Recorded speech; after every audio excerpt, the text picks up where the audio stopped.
ons is nog ek gaan vir julle vandag 'n baie mooi storie vertel. So, lank gelede was daar 'n man. Hy het klomp goeder gekoop en verkoop weer. Nee, hy was baie ryk geweest. Hy het oor ver lande gereis, hy het met 'n skip gereis, hy het klomp goedjies en skatte bymekaar gemaak en het dit net weer verkoop.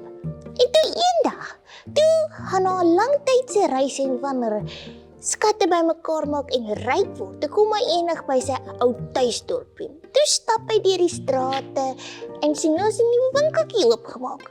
Hy stap toe van nader en kom te kyk. En wat sien hy?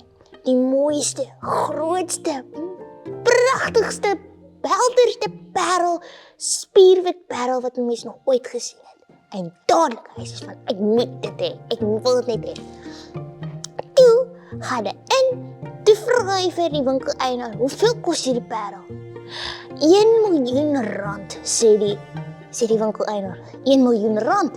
Yes, dis baie geld. Hy dink nie eers ek het so baie geld nie. Hy gaan toe dadelik huis toe om te kyk hoeveel geld hy het. Want hy was 'n baie ryk man. Hy het sy matras was sommer gemaak van geld.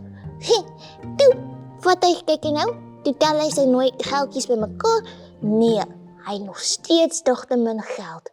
Toe begin hy sy huis te goed verkoop. Hy verkoop toe sy bed, hy verkoop toe sy yskas, hy verkoop toe sy klere, hy verkoop toe sommer alles. Hy verkoop amper alles in sy huis. Hy verkoop toe ook sy visie wat hy gehad het. Toe nou het hy 999 rand. 999. Nee man, waar is my somme dan nou? Ek is nog nooit reg goed met somme gewees nie. Maar anyways, hy was nog 1 rand tekort gewees. Toe gaan hy na die winkeleienaar toe. Toe sê hy nodig nog geen 1 rand. Toe kyk die winkeleienaar so, maar hy het 'n hoed op sy kop gehad met 'n veertjie in. En die winkeleienaar kyk so en hy kyk so. Hy sê, ek sal jou hoed by jou kop vir 1 rand. Dadelik al die handelaars sy hoed af en gee dit vir hom. Hy stap uit, maar met net sy nagklere aan, want dis al wat hy nie verkoop het nie. Stap hy uit met sy kosbare parel. En hy is baie opgewonde want hy het die kosbaarste ding in die hele dorp gekry. So dis hoe ons is vir liewe Jesus.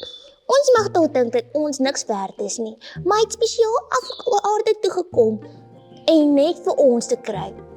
Hy het sy lewe vir ons gegee. Hy het homself verkoop sodat hy vir ons kan koop. Ek en jy is 'n kosbare parel in sy oë.